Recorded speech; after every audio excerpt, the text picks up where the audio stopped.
And one other piece that I have, this has come up with people that I personally particularly hang out with, a lot of entrepreneurs. Now, when they are starting up the business, they're more concerned about, okay, the investment. We need investment. We have idea, but now we need investment, some angel investors coming and funding.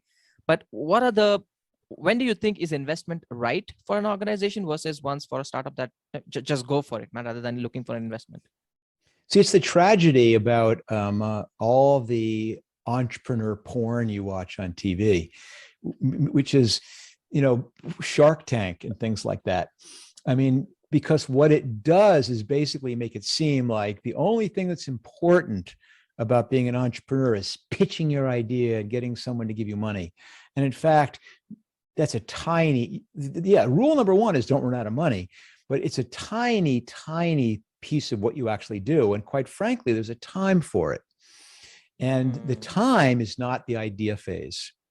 Again, I don't care how brilliant your idea is. What I care about is how brilliantly you can figure out a way to collide that idea with reality quickly and cheaply and easily. And I expect you to do that on your own. And which means it's back to that focus thing. No, you do not need to hire a big staff. You do not need an office. You do not need to build an app. All the crap you think you need, you don't, in order to prove whether your idea is actually a good one or not. You eventually want a repeatable, scalable model, but right now it doesn't need to be repeatable or scalable. Don't build the app. Demonstrate it works with a yellow pad or 3x5 cards. Do everything by hand. And what I want you to do is come back to me and go, I've been doing it by hand for 2 months. I'm losing my mind. I'm going crazy, but wow, I'm onto something. People love what I'm doing. I mean, they're telling their friends, the people who started doing it once and now doing it 3 times and 5 times. I can't keep up. I'll go, okay, open up the chute. I'm going to shovel some money in, because that person knows their business. They found the there. And now they're just looking for the money to build it out and scale it. Yeah. And it used to be, back when I was a lad, back when we started Netflix, it took 6 months to prove that stuff, because there was no way to do an easy website or do easy payment solution. You couldn't try stuff easily. So then, yes, we'd go in with a PowerPoint and we'd wave our hands and go, imagine if you will. That doesn't work anymore. Now, I don't care about imagine if you will. Tell me about your traction. Tell me what you've demonstrated that there's a there. Give me the examples of how you know this is a good idea. And what I want you to be saying is, well, I've been doing it by myself in my kitchen for the last 4 months. And now I understand what my customer acquisition costs are. I understand my lifetime value. I understand the average order size. I'm going out of my mind because I'm doing this all manually. I need some money to hire an engineer to build out some infrastructure so that we can grow. I need the money because I've been selling myself. I've been going door to door, and I think I'm ready. I understand what the pitch is. I understand what the lead product is, and then how to land and expand. I know I want some money to build a couple sales teams. Those are the things. That's when it's ready to raise money.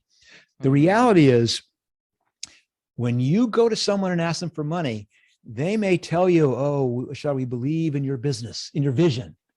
We believe in, they may believe in your vision, but they also believe in something more important, which is they want their money back. Absolutely. And ideally multiplied by 10 or 100. And if you don't really know what you're doing yet, you are dead before you started. Yep. So don't raise money until you're ready.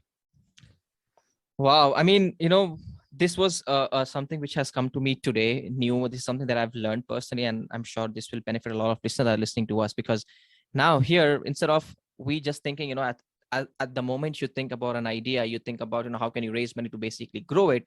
Now you're actually getting your hands dirty. You're actually getting into that and saying, okay, does this actually work? Will this work?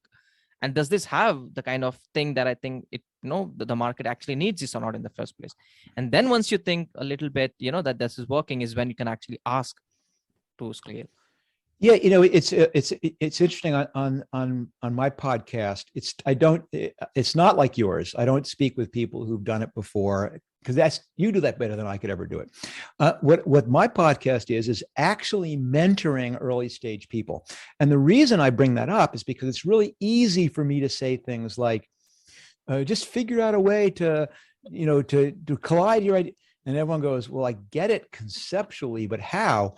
And it's really valuable sometimes to listen to me walking another entrepreneur through how do they take this idea, which seems like, no, I need to build an app. No, you don't. Let's talk about how you could get some validation going here without it. So there is a real value in watching how I go through that thought process.